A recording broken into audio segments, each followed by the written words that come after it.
So good evening, ladies and gentlemen. Namaste and a very warm welcome to all of you to the Blub World Web Talks 199th episode. In the last 198 episodes, we have talked to, interacted with more than 3,000 school leaders on this very platform where they've shared their ideas, opinions, innovations, and what all new is happening in the education space. तो नमस्कार, आप सभी का स्वागत है bulb world web talks के 199वें episode में। पिछले 198 एपिसोड में हमने करीबन 3000 से ज्यादा स्कूल लीडर से बातचीत की और ये जानने की कोशिश की कि वो शिक्षा को कैसे बदल रहे हैं और शिक्षा उन्हें कैसे बदल रही है। So today as well, we'll be talking about something that's quite imminent, that's quite important for a teenager in his whole lifetime. It's typically one of the first and the most important decisions that he takes himself. And in that decision making, what kind of aids are available to him? What kind of techniques are available to him?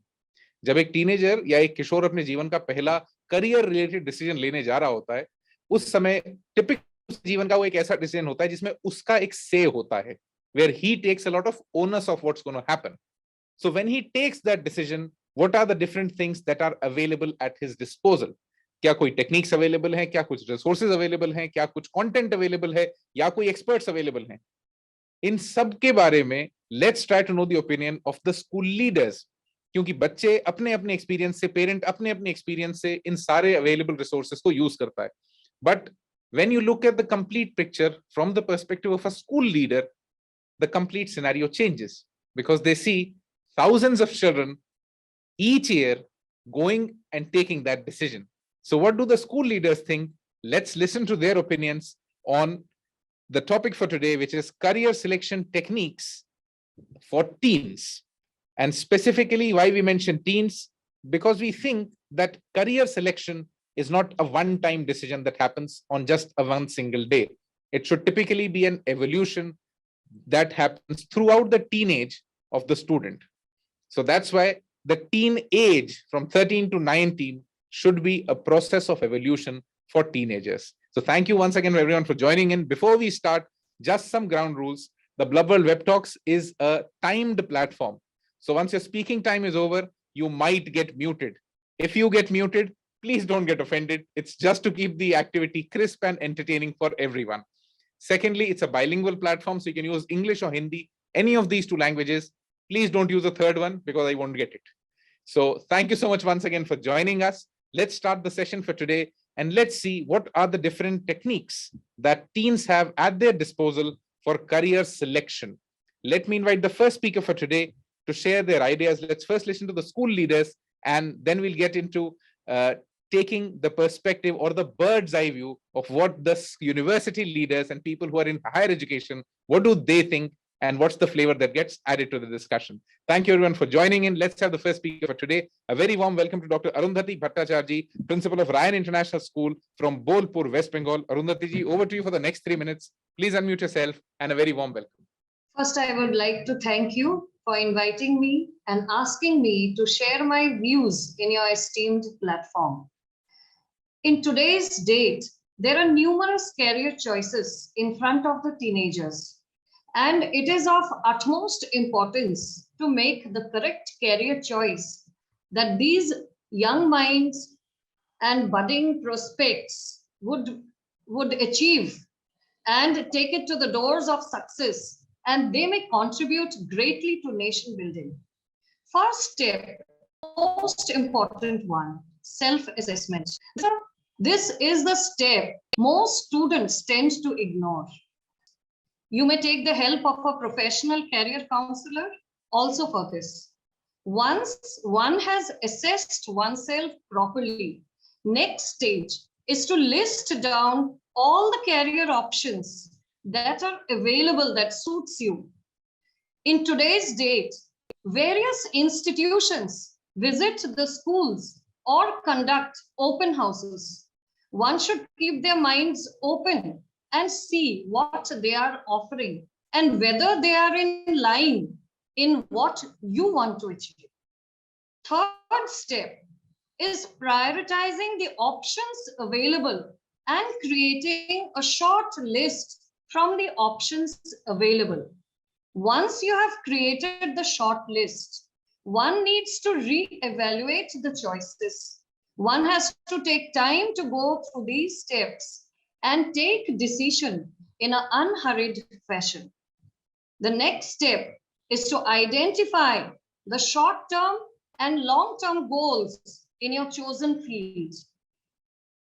These goals also give one an idea how to achieve these goals and what steps are required to achieve it.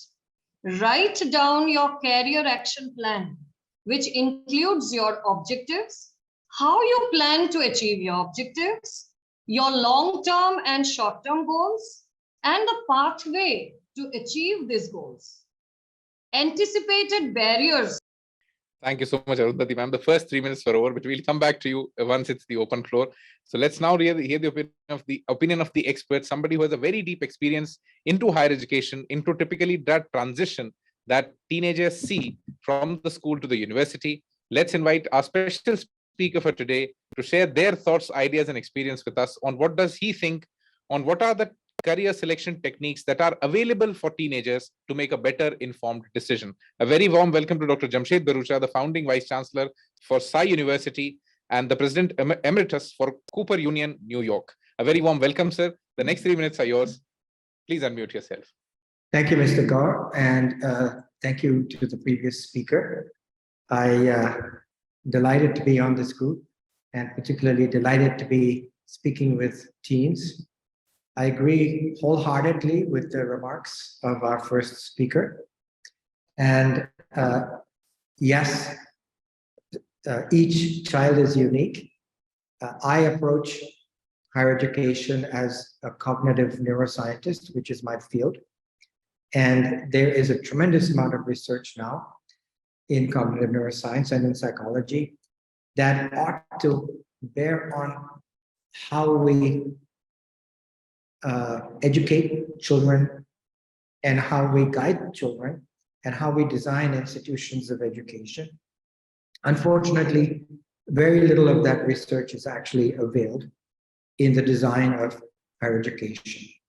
I think in India, the high schools have moved much more quickly, is my perception. High school principals, much more progressive in their thinking, to help students assess themselves, find where their unique abilities and interests are. Higher education ecosystem in India has moved more slowly with the new education policy. I think that has encouraged people to think differently, but it has been too rigid for too long, trying to force students into these big pigeonholes of BTech or a few other things. And what happens is a lot of students end up doing things like engineering only because they were pushed into it. And in today's world, they end up not actually doing that well. And a lot of students who have tremendous talents that were not supported or realized and therefore not encouraged are not able to contribute to the country. And I returned to India after 40 years in the US because India has the largest youth population in the world. Half the college age population in the world is in India today. And the vast majority of them are very frustrated and cynical about the system and looking for systemic change that will empower them to help them assess their unique qualities and help them develop those unique qualities and help them translate those unique skills into careers. I'd be happy to say a little bit more later about that translation into jobs, into careers. So thank you so much, Jamshed sir. Let me try to summarize what you talked about. Higher education being too rigid for too long in India. Career choices were pushed a lot. They are still pushed a lot. A lot of people have a lot of say in a teenager's decision of what he chooses. And I think a very important metric that you gave, that half of the world's college age population is right now in India. So we are going to see the world's biggest transition from school education to higher education. And if we handle it the right way, there are immense opportunities waiting for us as a nation, when we try to build that $1 trillion economy in the future. Thank you so much, sir. Let me invite the next speaker for today, Mrs. Geeta Laxmi Sathyanathan, the principal of Rani Public School from Kozhikode, Kerala. Geeta ma'am, over to you for the next 3 minutes. Please unmute yourself and a very warm welcome. Good evening, all, and thank you for giving me this opportunity, because it is actually a need of that, because now NEP and there's a lot of changes in the field of education, and children have a lot of opportunities now.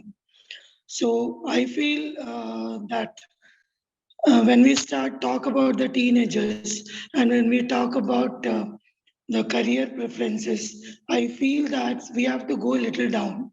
We have to start with when they are 6th standard or 7th standard. That time I feel that the children should be exposed to different professions and careers. That normally we don't do. Many of the students, when they pass +2 or they pass out their degree, then only they think actually what is a career like, what actually the demands of each profession, each career, nobody knows. So the thing is, I feel that from lower class onwards, they must be exposed. And after that, once they reach the teenage and once they reach there, what the other speaker said, actually they will be slowly taking the decision, because they will be already knowing what each career demands. There are a lot of techniques, a lot of things available in the market, social media, where the children can explore. But before that, they all should have a life, experience. They should talk to the people of different professions. They should know that what are the challenges each profession or career they have, what are the benefits, and what are the demands of each career. Once they know all these things, I think the choice and their career decision will be more appropriate and uh, up to their actually passion or their interest. And many times, as principals of the school, we have seen that the students are not able to follow their career because of their parents' influence. They are not able to make their parents understand that what is their real passion is. So once they're explored and the parents are explored to different careers and passion, what will happen is the decision making will be easy. And I feel that most of our students, they go for actually now also the traditional way of choosing the career. They don't know that actually there are a lot of opportunities are available. So schools also should take the responsibility of giving exposure to all the students regarding different till they pass out from the school. So once they must be well equipped once they are passing their 10th standard and choosing their subjects for which decides their future career. Now I feel that because of the NEP and all, I feel that a lot of opportunities are there. It's not like that you have to study science only, you have to study maths only, you have to study English only. Actually, you can have a different kind of combinations in this thing. You can study from 2 universities. So all these things, by the time they reach 10th standard, they must know. Then only in 11th and 12th they take the subjects. But I think by next year onwards, maybe they will take the decision from 8th standard. So it becomes more crucial, because when 10, 11, 12. Thank you so much, Geeta Lakshmi ma'am. The first 3 minutes were over, but we'll again come back to you. So let me summarize what you talked about. You start about that career selection as a process should typically start by class 6 or class 8. That's why we are talking that this complete teen age must be utilized to give them that kind of exposure and giving them the knowledge of what are the techniques that they have with them, whether it's prioritizing, whether it's decision making, what are the different models and what are the things that they can explore and experiment with while they take their decision for career choices. You talked about live interactions for different careers. And finally, a very important point, which is parents' exposure is something that has to be worked on, because most of the children whatever they want, even if they've done a very deep research into doing something, finally they get, they have to get influenced by whatever the parents want. And that's why the typical engineering choice, gets the front seat when it's the parents' decision. So thank you so much, ma'am. Let me invite the next speaker for today, Mrs. Geeta N. Srinivasa, the school head for Ryan International School for Gurgaon, Haryana. Geeta, ma'am, over to you for the next 3 minutes. Please unmute yourself and a very warm welcome. Yeah. Namaskar. Good evening, everybody, and all the panelists. And thank you very much for giving me this platform to. I think this is my first platform where I'll be sharing my thoughts on teen career. As Geeta Miss said right now, the career selection should start from middle school. So I also agree with her. As she says, it should start from 6th onward. I would also say 7th onward would be the right career option, as and when teachers should identify the child interest in it, and with the cooperation of parents, the interests of the children should go forward, okay, in the higher classes.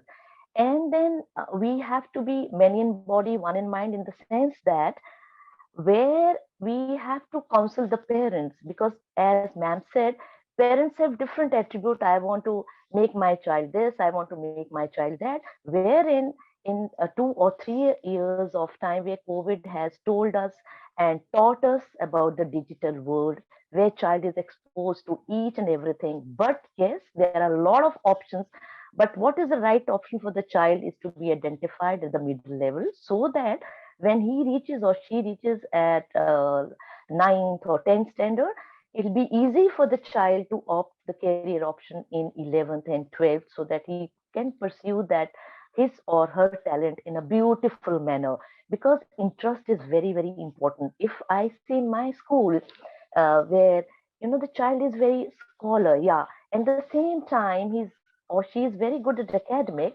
the same time she is very good at art and craft also.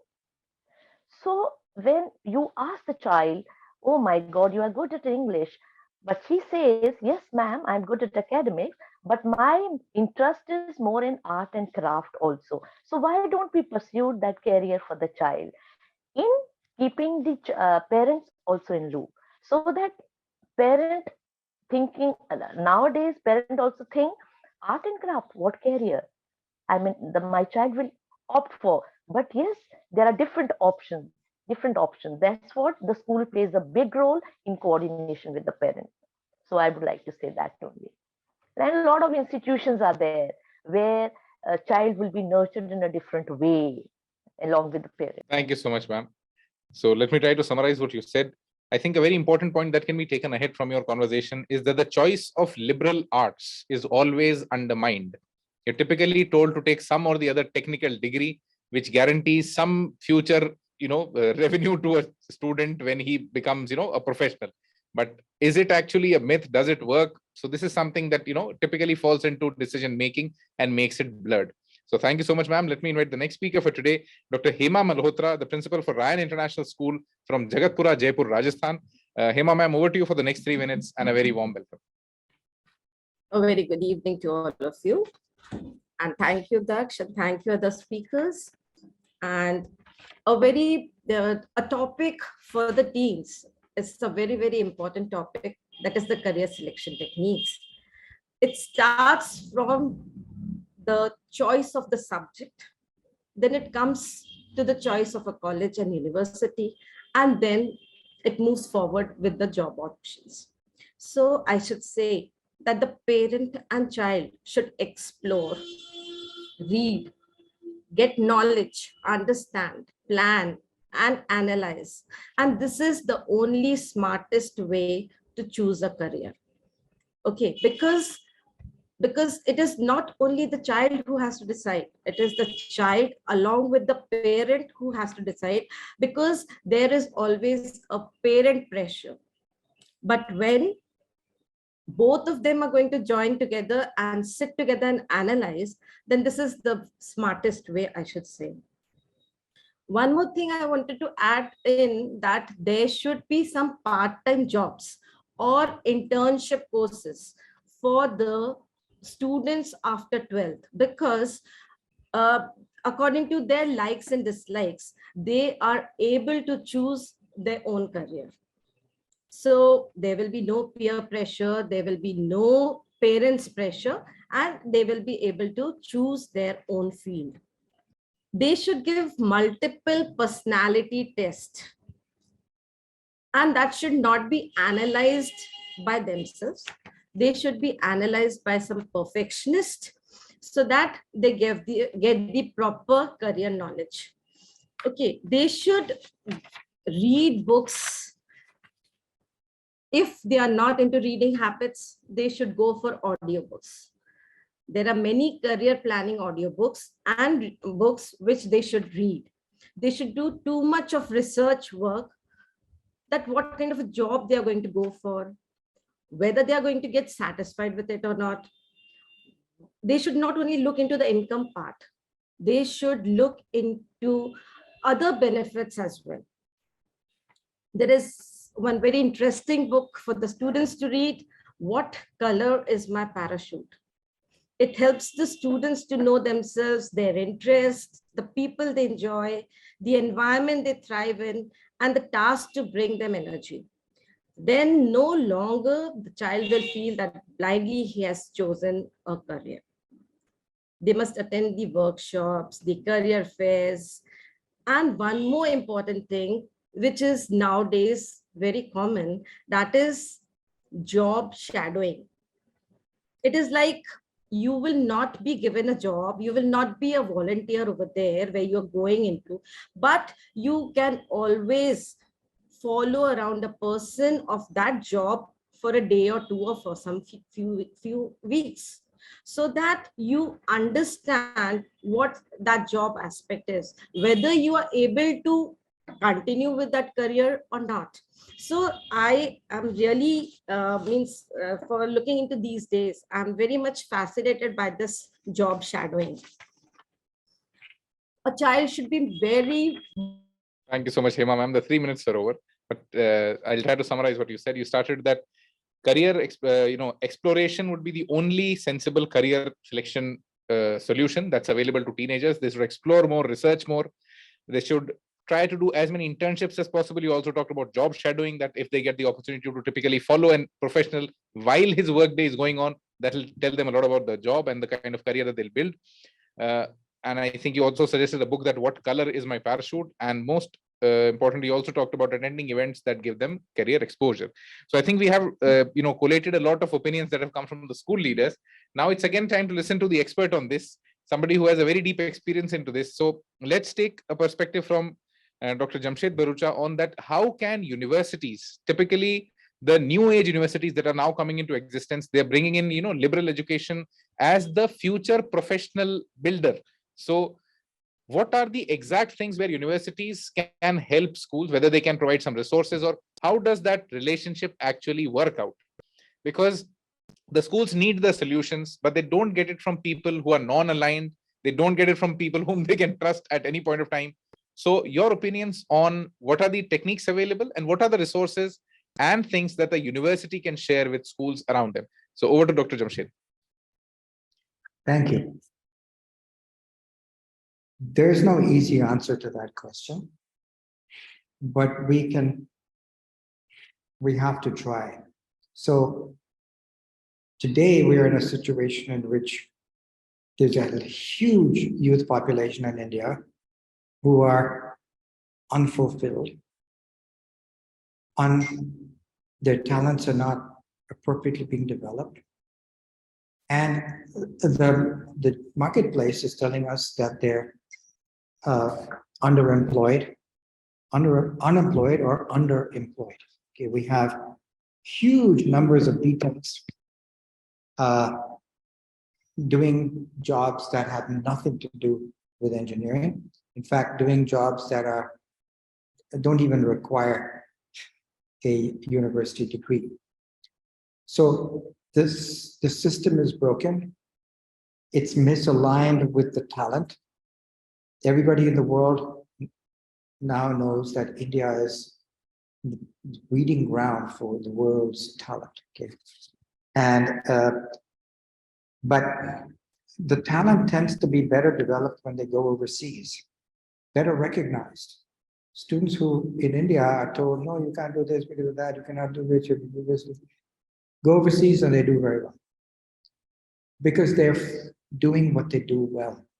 Now, how do you get from that situation to a future in which their unique talents are developed, are recognized by the job market? I don't have an easy answer, except we have to do that transition. Otherwise, these generations of young people are going to be lost. We all know it's now a common thing that's understood that the days are gone when you train for one profession, one job, and you get a job at a good company and you stick with that company for your career and you retire on a pension. Finished, gone with the wind. So an engineer might start in a certain company, but in 5 to 10 years, the language, the computer language that they've learned, now Python is big.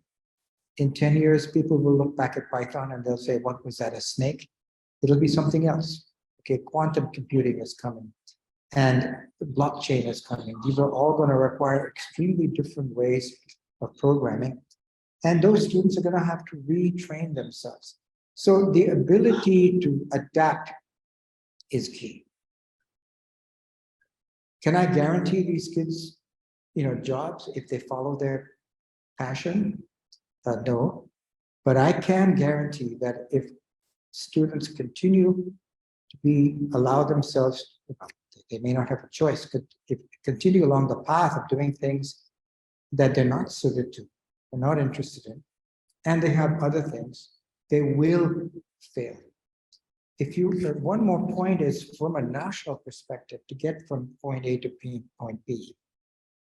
Because you might ask, well, who's going to give the jobs to these people? Who's going to give the job to the child who is really good at something that the marketplace today doesn't recognize and not good at something that it does recognize? Who's going to give that job? My argument was, if that child is pushed into something that they're not good at, even if there are jobs, they're not going to get them, because the jobs in technical areas they're going to be only available to people who are at higher and higher levels of complexity, because computers are going to end up doing more and more and more of that. Even coding, most of the coders today, most of the coding of what they're doing is going to be done by computers themselves very soon.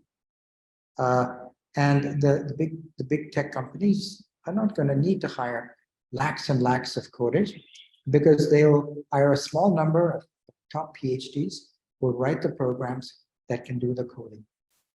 If you look at we do have hope. If you look at nations where it is the norm for students to be encouraged to follow their passion, follow their dream. What you see is that there's a lot more innovation in the economy, a far greater production of totally new ideas that come out of nowhere, like the iPhone. Okay, it came out of nowhere by a person named Steve Jobs, who was not a particularly good student. He was not a computer science major. His favorite course was graphic design. Okay, and in the Indian system, he would have been finished. Okay, and I am certain that if all of our talent and all of its glorious diversity, from the arts, humanities, social sciences, technology, is harnessed to the best of the ability of those talented individuals, the economy itself will reform, because new companies will start, new startups will come in, new kinds of skills will be appreciated. And with the iPhone, with the graphic user interface, with the kind of video in which we're interacting, it's a fusion of art and science. that did not come about because some committee, education committee in Delhi, decided that this should be a priority for education, or that the UGC would approve such a major. Okay, it came because talents was unleashed, and that is what the country is going to need for its future to be economically vibrant. The full leverage of its full spectrum of talent, even though not all of that talent is recognized today. It will be in the future. Thank you so much, Jamshed sir. And yes, it's actually, I think you opened our eyes at a very small statement that the committee in Delhi cannot decide where the next iPhone comes from. It's that simple. So when it actually, solutions have to come from the community. So now it's an open floor. If you missed out onto anything, if you got muted, this is the time you can unmute yourself and share your ideas and any second thoughts that you have on the conversation. That do teenagers and schools have all the resources available to them that they need for helping teenagers make better career decisions. And when we say better career decisions, this basically brings down the self-actualization need of a teenager. That when you're selecting a career, think of everything, not just the money around it or the job around it. Think of your life, because now it's not going to be a one career life. It's going to be a multi-career life. So with adaptability, you also need to always be able to identify that what makes you happy, because this is something that you'll have to continuously reevaluate throughout your life. So now it's an open floor. Anyone who wants to contribute, please feel free to unmute yourself. Yes, I would just like to come in again. As I was talking about, a child needs to, first step the child needs to take is self-assessment, then list down the career options, prioritize the options available, and if he writes down the action plan, if he writes down his action plan, which includes his objectives, how he would plan to achieve his objectives, his long-term and short-term goals, and the pathway to achieve these goals.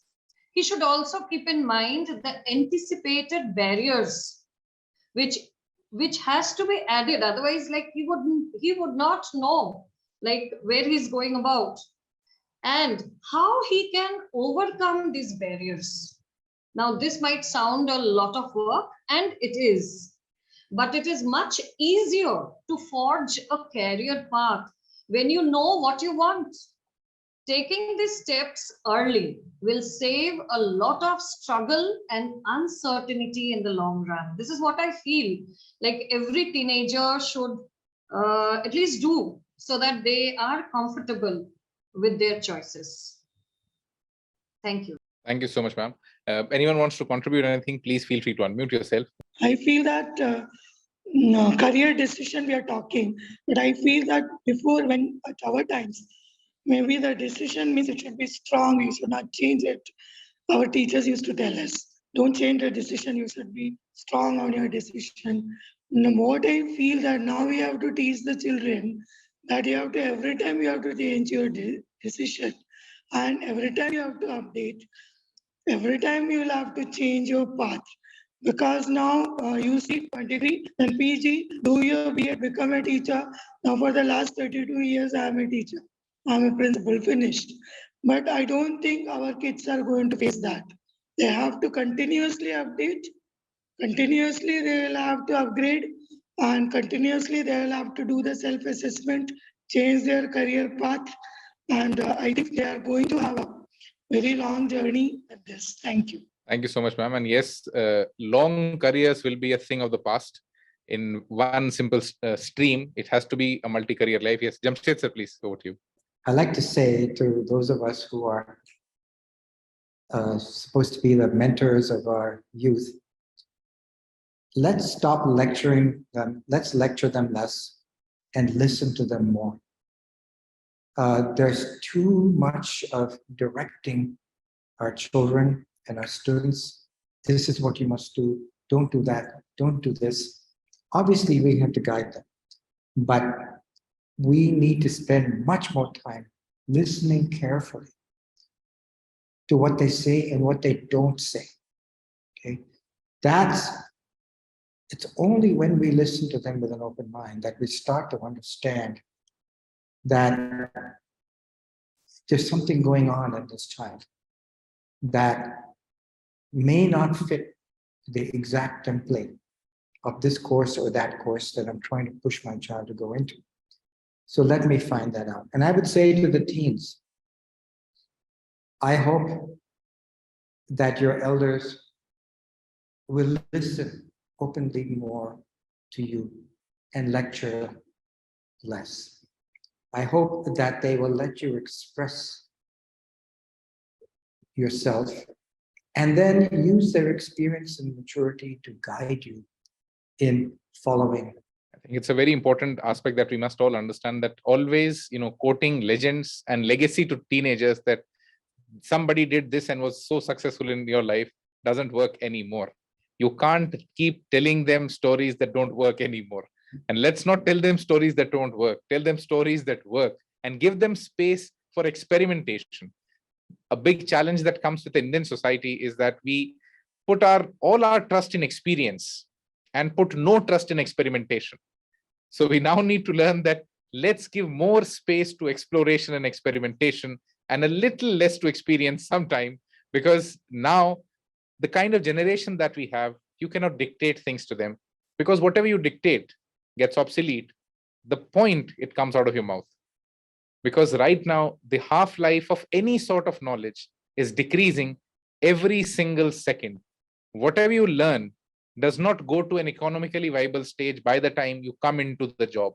That's the biggest challenge. If you've learned engineering by the time you come onto a job, whatever you have learned has already evoluted. You need to learn a completely new set on the job.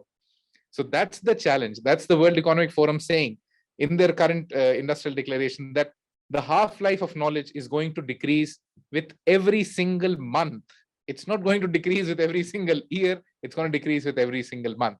So we need to now go back to the core human skills that always keep humans ahead of everything that's going around them. Homo sapiens have been successful for so many years. Let's keep them successful. Let's go to our core attitude of exploration and experimentation. So before this call comes to an end, this is what we also try to do at our publication. Every month, we try to find out teenagers who are doing amazingly well in life and share their stories with many more teens across the world. Because we believe that stories are the best teachers, because humans are born with an innate story bias. We always want to figure out a cause and effect relationship. So we said, let's not tell them old stories, bring new stories for them so that they get inspired more. And essentially, just quoting one of our speakers, let the iPhone come from where it comes, not from where you want it to come. Let's not dictate things. And right now, we have been very successfully able to build and create the world's biggest parliament of teenagers. So if you think you have a teenager around you who can change and inspire the World Teen Parliament is there to support them, fund them, and to typically empower teenagers to the extent that we as adults, the kind of power that all of us hold. So let's renew our stories, less on experience, a little more on experimentation. Thank you so much, everyone, for being a part of the Blub World Web Talks. This was the 199th episode. I hope you enjoyed. If you did, and if you want to attend the future sessions, open your audio, say a big yes, and thank you so much for being here with us. Have an amazing evening ahead. Namaste.